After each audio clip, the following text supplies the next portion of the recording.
Oke, teman-teman, mari kita lanjutkan perjalanan kita di LNG Academy di session keempat. Dari 4 session yang sudah lakukan, pertama kita bicara mengenai broker asuransi. Apa itu broker asuransi? Perbedaan broker asuransi dengan agen asuransi. Ini penting kita awali supaya kita semua paham bisnis apa yang kita lakukan dan bagaimana cara kita melakukan. Kemudian kita perdalam lagi tentang bisnis kita, yaitu tentang industri asuransi.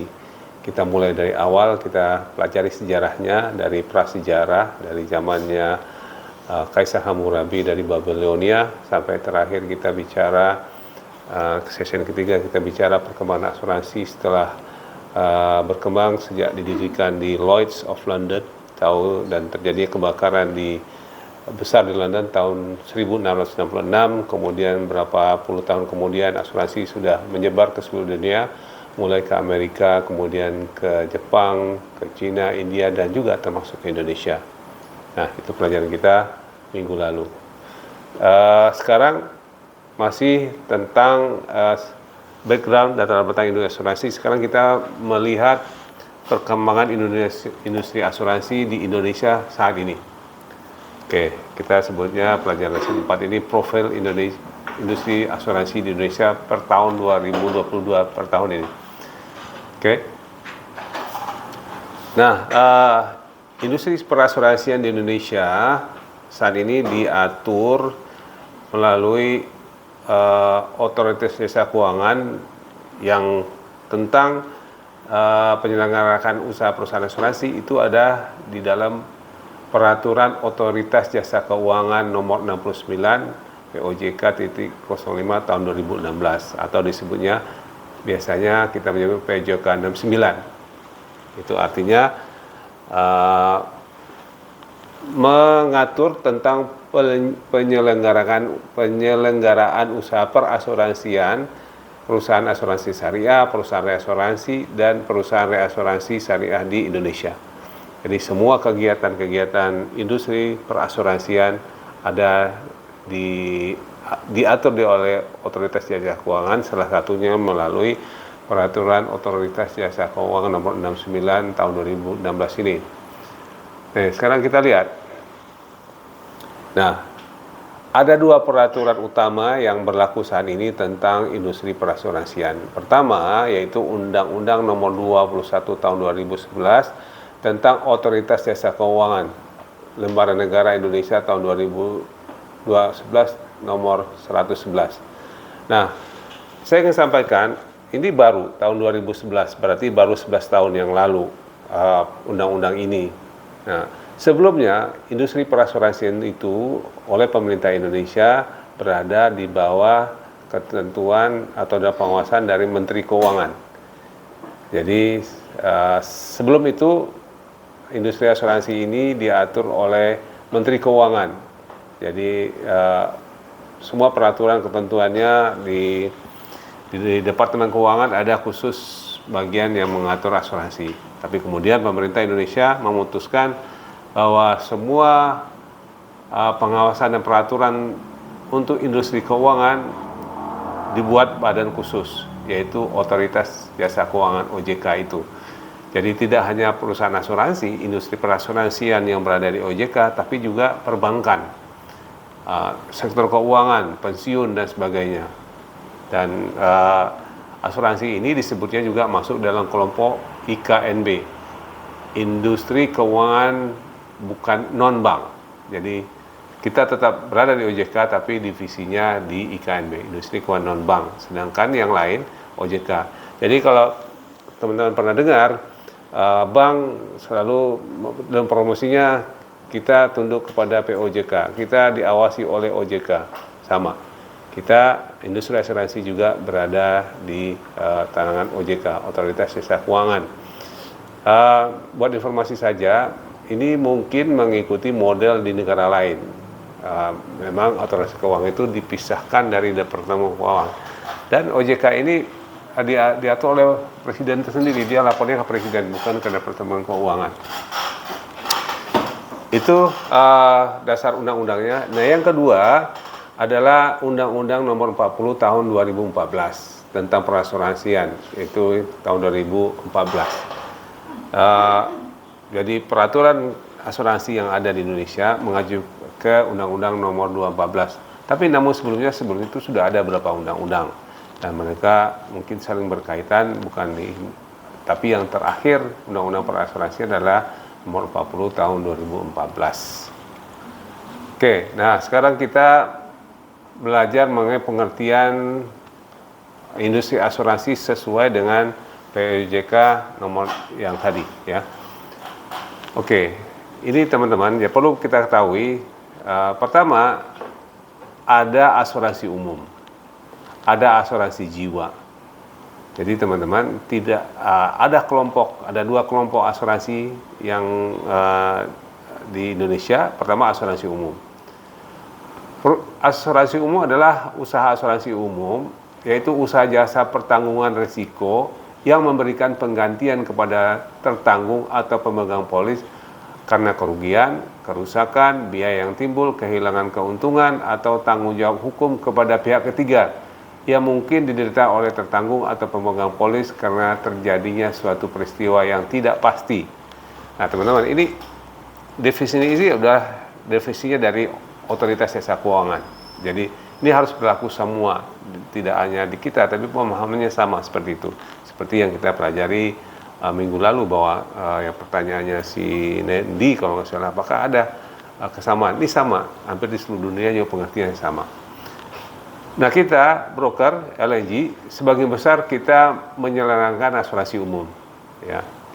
Asuransi kebakaran, asuransi alat berat, asuransi konstruksi, asuransi pengiriman barang, asuransi tanggung jawab hukum atau liability, dan lain-lain yang semua disebutkan di situ. Nah, ciri-ciri istilah lain asuransi umum ini adalah asuransi harta benda. Jadi sebelumnya disebut harta benda atau asuransi properti.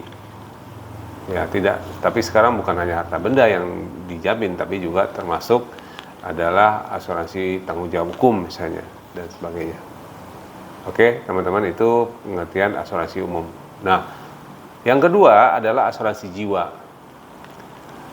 Asuransi jiwa adalah yang menyelenggarakan, perusahaan asuransi jiwa adalah yang menyelenggarakan jasa penanggulangan risiko yang memberikan pembayaran kepada pemegang polis, tertanggung atau pihak lain yang berhak dalam hal tertanggung meninggal dunia atau tetap hidup atau pembayaran lain kepada pemegang polis atau pihak lain yang berhak pada waktu tertentu yang diatur dalam perjanjian yang besarnya telah ditetapkan dan atau didasarkan pada hasil pengelolaan dana.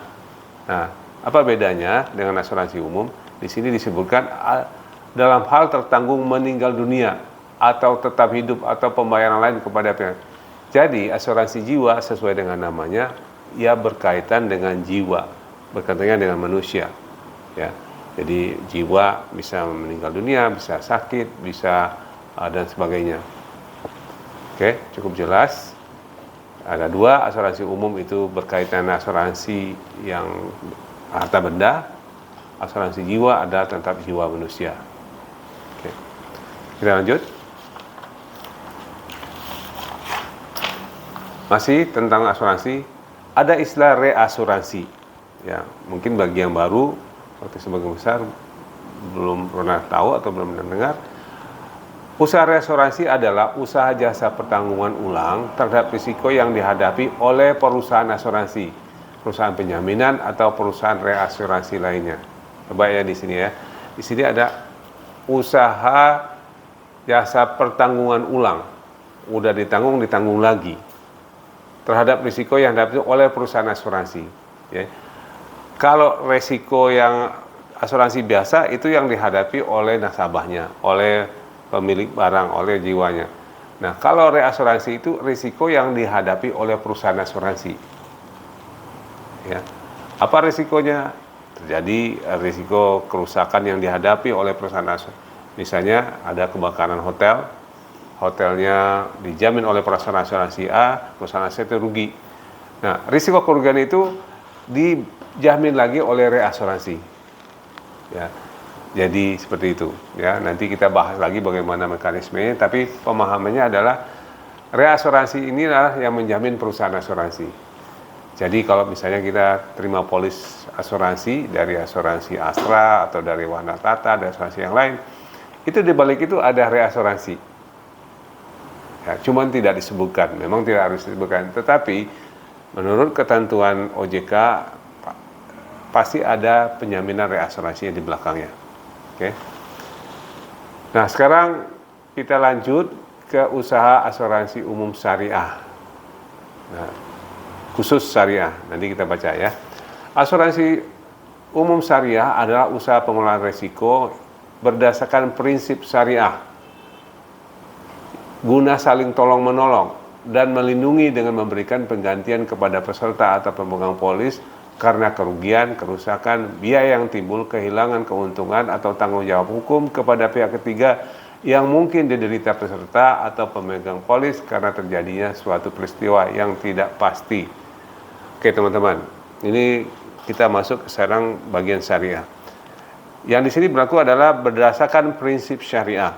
Prinsip syariah adalah prinsip sesuai dengan syariah Islam. Nah, nanti kita bahas asuransi syariah. Jadi kalau asuransi umum yang tidak menyebutkan syariah, dia belum tentu melaksanakan penyelenggaraan asuransi berdasarkan syariah. Apakah ada beda antara asuransi yang syariah dengan tidak syariah? Ada. Nah, simpelnya nanti kita akan bahas, akan ada sesi itu. Bedanya apa? Kalau secara syariah, di sini disebutnya saling tolong-menolong dan melindungi. Wata'un. Jadi prinsipnya seperti itu. Saling tolong-menolong dan melindungi. Itu prinsip asuransi syariah. Sedangkan asuransi umum itu disebutnya menjamin. Perusahaan menjamin. Kalau di sini tolong-menolong. Ini prinsipnya. Nanti kita akan bahas lebih lanjut. Oke, itu asuransi umum syariah. Berikutnya, nah, yang sudah pernah kita bahas di sebelum awal, tapi kita sesuaikan definisinya dengan yang didefinisikan oleh OJK dalam OJK tadi 69 tadi. Oke. Menurut OJK, perusahaan pialang asuransi atau broker asuransi adalah perusahaan yang menyelenggarakan usaha jasa konsultan dan atau keperantaraan dalam penutupan asuransi atau syariah atau penanganan penyelenggaraan klaim dengan bertindak untuk dan atas nama pemegang polis, tertanggung atau peserta.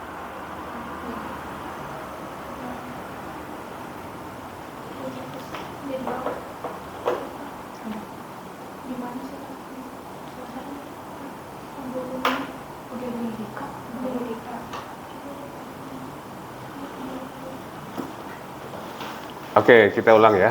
Nanti masalah edit yang tadi yang sebelum ini kita ulang.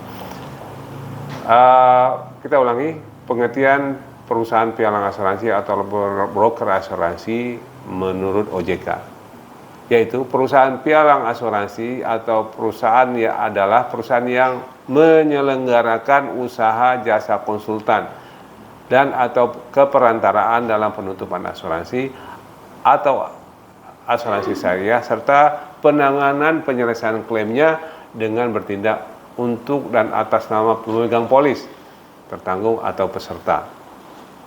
Oke, ini melengkapi pemahaman yang sudah awal, yaitu kita tidak hanya sebagai perantara, menurut pengertian dari OJK juga adalah sebagai konsultan. Konsultan memberikan masukan-masukan kepada klien kita tentang manajemen risiko dan pengaturan asuransi dan penyelesaian masalah asuransi. Ya. Nah, di sini lebih lengkap lagi, kita juga bertindak untuk dan atas nama tertanggung atau peserta termasuk dalam penyelesaian klaimnya. Di sesi sebelumnya mungkin saya sempat singgung bahwa ternyata di Amerika tidak otomatis broker itu bertanggung jawab dalam penyelesaian klaimnya. Tetapi di Indonesia, OJK menyatakan dengan tegas di situ bahwa broker asuransi membantu penyelesaian klaimnya. Bahkan di dalam pemeriksaan OJK, kita juga harus melaporkan manajemen risiko, manajemen juga tim khusus dalam penyelesaian klaim. Jadi beruntunglah nasabah atau perusahaan-perusahaan klien-klien di Indonesia bahwa mereka otomatis dapat konsultasi mengenai manajemen risiko, dapat jasa dalam keperantaraan dalam penempatan asuransi, tapi juga mendapatkan manfaat jasa dalam penyelesaian klaim asuransi ya, 3 in 1 sekaligus ya. Jadi sudah seharusnya nasabah-nasabah atau perusahaan-perusahaan atau di Indonesia itu menggunakan jasa perusahaan broker asuransi. Oke, next. Nah, kita ulangi lagi. Ini versinya OJK, yaitu pengertian agen asuransi. Agen asuransi adalah orang yang bekerja sendiri atau bekerja pada badan usaha yang bertindak untuk dan atas nama perusahaan asuransi dan perusahaan asuransi syariah dan memenuhi persyaratan untuk mewakili perusahaan asuransi atau perusahaan asuransi syariah yang memasarkan produk asuransi atau produk asuransi syariah. Oke, tadi broker sudah jelas ya, kita bertindak atas nama tertanggungnya. Kalau agen asuransi adalah perorangan yang bekerja atau yang bertindak untuk atas nama perusahaan asuransi atau perusahaan asuransi syariah. Terbalik ya. Broker bertindak atas nama nasabahnya. Agen atas nama perusahaan asuransi yang diageninya. Lalu apa bedanya, ya kan? Agen adalah perpanjangan tangan dari perusahaan asuransi. Apa yang dijual oleh perusahaan asuransi, itulah yang dia pasarkan. Sedangkan kita, broker, adalah kita memberikan konsultasi kepada klien kita, kemudian kita merancang polis asuransinya, lalu kita yang mencarikan perusahaan asuransinya. Ya. Kalau terjadi klaim, maka kita bertindak atas nama klien kita. Sedangkan agen tidak bisa bertindak atas nama kliennya karena dia tunduk kepada perusahaan asuransinya. Justru akan dimarahin oleh perusahaan asuransi. Lu kan gue yang ini, kenapa sekarang bantuin klien mengurusin klaim? Itu ya kira-kira bahasanya. Jadi mohon ya, ini nanti kalau video ini disampai juga ke sahabat paham. Nah, itulah bedanya menggunakan fungsi broker asuransi dengan agen asuransi. Ini resmi ya. Jadi mohon jangan juga nanti enggak sama kok broker sama agen. No way. Beda sekali ya. Jadi para agen mohon tidak menyamar-nyamarkan diri sebagai broker. Sebagai intermediary iya, tetapi saya tanggung jawabnya tidak sama. Oke. Next. Pengertian prinsip asuransi syariah. Oh, ini bukan hanya syariah. Prinsip syariah. Jadi dalam POJK ini disebutkan juga prinsip syariah. Prinsip syariah adalah prinsip hukum Islam dalam kegiatan perasuransian berdasarkan fatwa yang dikeluarkan oleh lembaga yang memiliki kewenangan dalam penetapan fatwa di bidang syariah. Jadi saya tambahkan lagi mengenai prinsip asuransi. Asuransi syariah ini relatif baru. Ya, di Indonesia pertama kali berdiri asuransi namanya Takaful dan sampai sekarang masih ada walaupun perkembangannya mereka banyak turun naiknya, yaitu kalau tidak salah mulai berdiri tahun 94 atau 95. Jadi kalau relatif baru sekitar berapa tahun ya, relatif baru ya. Dan yang pertama adalah asuransi Takaful. Nah, asuransi syariah berdasarkan prinsip hukum Islam. Nah, apa sebetulnya yang paling mendasar perbedaan asuransi umum dan asuransi syariah adalah kalau di asuransi biasa disebutnya adalah transfer of risk, pemindahan risiko, yaitu ketika seseorang membeli polis asuransi dan preminya dibayar, maka risiko yang dihadapi oleh pembeli polis atau tertanggung itu dipindahkan ke perusahaan asuransi. Yang mana, di mana jika terjadi kesalahan apapun yang terjadi dihadapi oleh pembeli polis, maka risiko itu dipindahkan ke perusahaan asuransi. Itu namanya transfer of risk, pindah risiko. Nah, sedangkan menurut prinsip asuransi syariah bukan transfer of risk, bukan pemindahan risiko, tapi sharing risiko, membagi risiko. Jadi bukan risiko ditanggung oleh seseorang, tetapi kita membagi-bagi risiko. Maka mekanismenya ta'awun, saling tolong-menolong. Yang kembali ke contoh yang pernah kita buat, yang kita bahas dalam seri asuransi, yaitu sekelompok orang saling berkumpul, saling mengumpulkan uang, dan ketika ada salah seorang anggota keluarga mereka yang korban, dananya diambil dari. Nah, itu salah satu perbedaan antara asuransi konvensional, disebutnya asuransi umum yang biasa, disebut konvensional, dengan asuransi syariah. Sekali lagi, asuransi konvensional ada transfer of risk, yang tanpa memikirkan, pokoknya kalau misalnya asuransi itu dijaminkan oleh asuransi siapa misalnya, TPI, Tugu Pratama misalnya, maka pemegang polis sudah tahu apa-apa terhadap dia, nanti asuransi Tugu Pratama yang akan mengganti. Tetapi dalam asuransi rahasia, asuransi syariah hanyalah penyelenggara. Sementara oleh asuransi syariah, risiko itu dibagi-bagi kepada anggota, maka disebutnya juga ada anggota. Oke, next. Nah, ini masih berkaitan di industri perasuransian. Ada disebutnya juga lembaga nama loss adjuster atau penilai kerugian. Ya. Loss adjuster menurut OJK adalah perusahaan penilaian, adalah perusahaan yang memberikan jasa penilaian terhadap kerugian pada objek asuransi yang dipertanggungkan. Penilaian itu dalam arti kata, jika terjadi klaim kerusakan, maka seberapa besar kerugian yang diderita itu dihitung oleh ahlinya, disebutnya loss adjuster. Jadi dalam hal ini Fadli saya rasa nanti suatu saat akan menjelaskan juga mengenai proses klaim, tapi yang sudah menghadapi klaim paham maksudnya adalah, jadi setiap kerugian yang terjadi itu perlu dinilai apakah pertama klaim ini dijamin nggak oleh polis asuransi.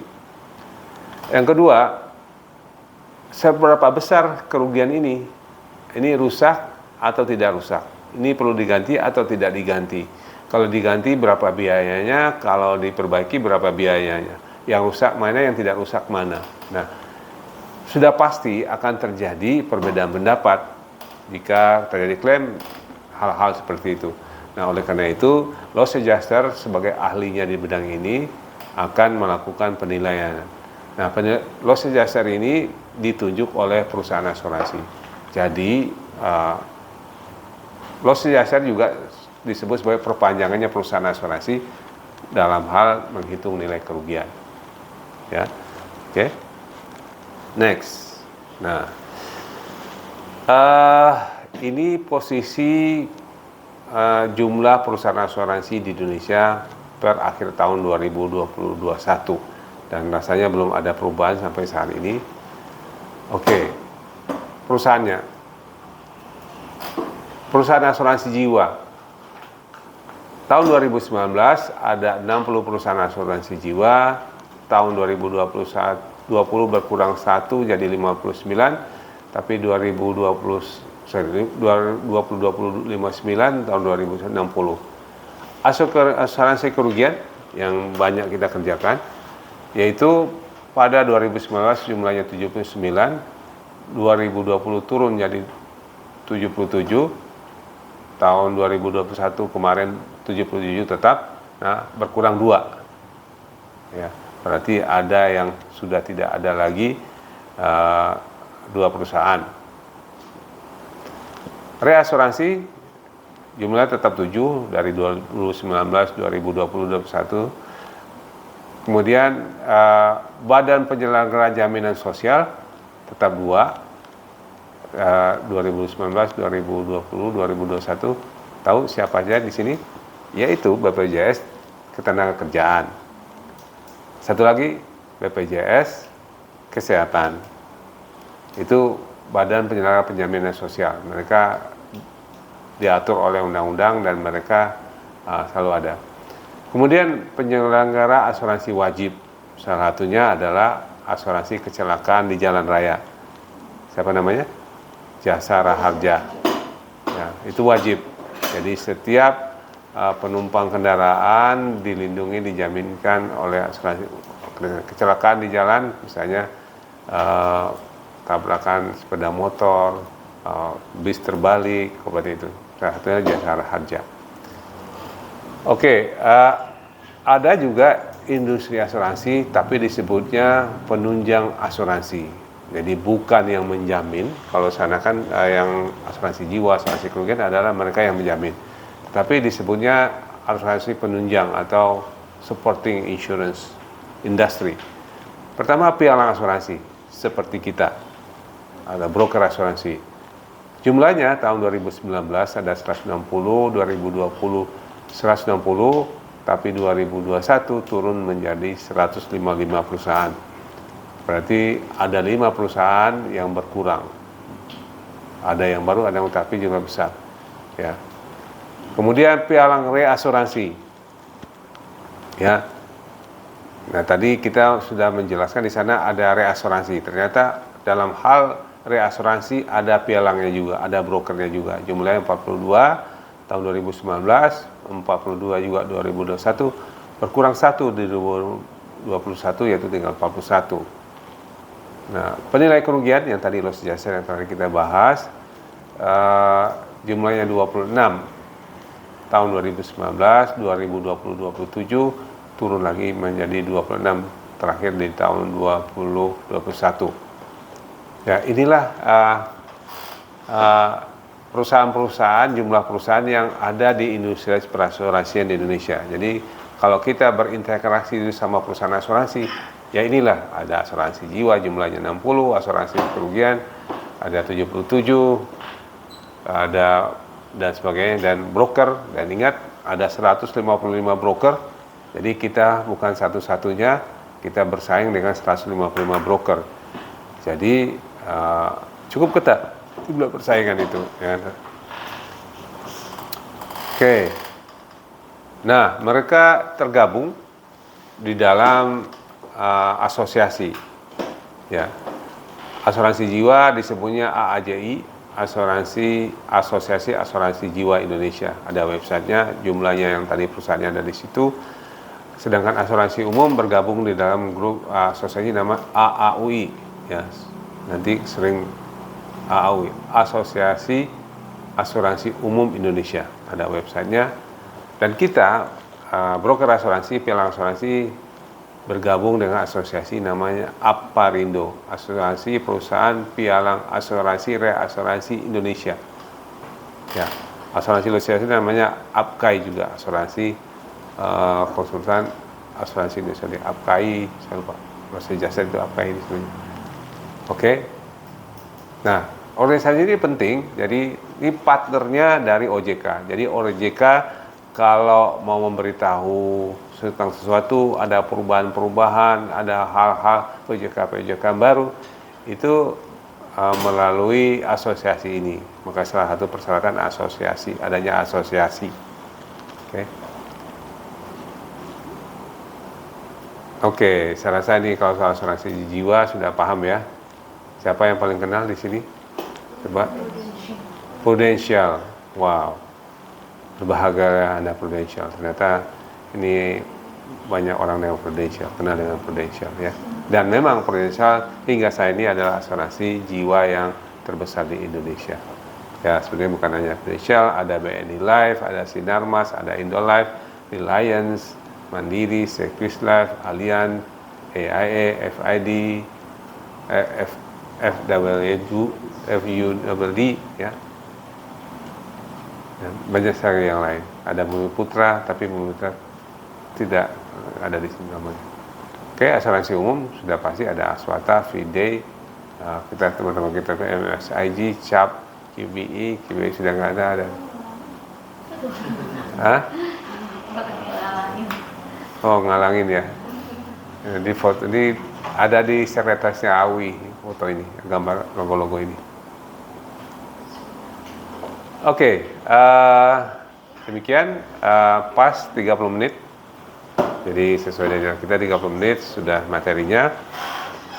Oke, sekarang kita